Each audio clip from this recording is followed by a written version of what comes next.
The day I had my heart attack was a normal day. There wasn't anything different within the day, with the exception that somebody came up to me and said that, "You don't look too well." And that sign I ignored. After having lunch, I felt that something wasn't sitting right. I felt like an elephant was sitting on my chest. I started sweating, and then when I got radiation down my left arm, I knew the signs of a heart attack. He was working at that time. He started having excruciating chest pain. He came to the ER, the doctor saw him. Initially, when somebody comes in with these symptoms, our first reaction is to obtain a 12-lead EKG, which typically picks up a bad kind of a heart attack in which one of the arteries is 100% blocked. In his case, the EKGs did not pick it up. He was on oxygen and the heart monitor and everything, and he was doing okay at that time. He was still having pain, and spoke with the emergency room doctor, and she said she knew something was going on. Even though the EKG didn't show anything, she knew something was going on because of his symptoms. We started him on certain good medications, but his symptoms did not improve. And since his symptoms were not improving, I was called by the ER doctor, and I decided to take him to the cath lab. When I got him here, he had a 100% occluded artery. You know, my health prior to my heart attack, I had no issues with being overweight. I'm not a smoker. Generally, I had no surgeries, nothing that stuck out that would make me a heart attack candidate.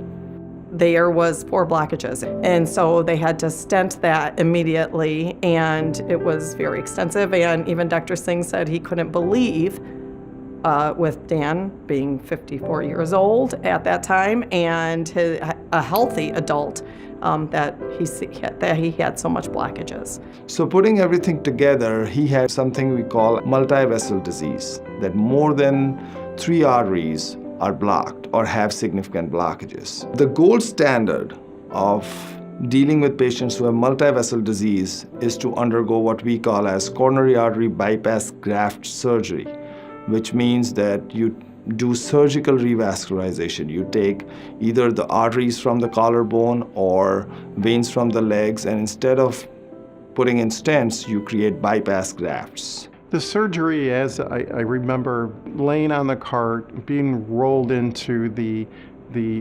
surgery and thinking, am I going to survive this? That was the one piece that was really hard to move past. Am I going to survive this? Did I say goodbye to everybody that I needed to if I wasn't going to survive this? It was hard to see your husband hurting. It was hard on his family. It was hard on his, the kids. And we felt, we couldn't do anything for him. So it was very difficult. My rehab was 36 sessions, and I started out with riding bikes, treadmill, all the way up through upper body equipment, lifting weights. He couldn't be a husband or a father like he wanted to. He couldn't pick up his grandchildren. It was difficult. But he got through it, and he has made some great strides. He exercises. He eats very, very healthy now, and he is here speaking as an ambassador for the American Heart Association. So I'm very proud of him. I still feel that within my day-to-day that I'm not 100%. I believe that with different individuals that it's just going to take some time, physically and mentally. The biggest lifestyle change that I've had is thinking differently. Thinking differently about who I am and what I want out of life. Especially for some of us that may not think about it, that you don't get second chances. I was able to get a second chance, and now with that, I'm becoming a better person. Dan is a pretty healthy individual, there is no doubt about it. But I think it is more about making right choices.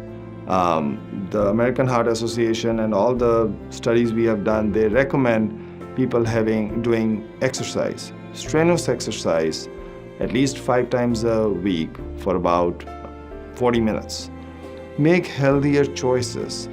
make changes which you can live with, which are sustainable over a long haul. I think Dan is doing more of that diligently now than he was doing it earlier. People should think about when heart disease is that it can happen to anybody. As an example, I never thought that I would have a heart attack, and I did have a heart attack. So my message is to people is that even if you have the slightest symptoms, seek medical attention. Go to your primary physician. Let them know what's going on with you so you don't end up like me.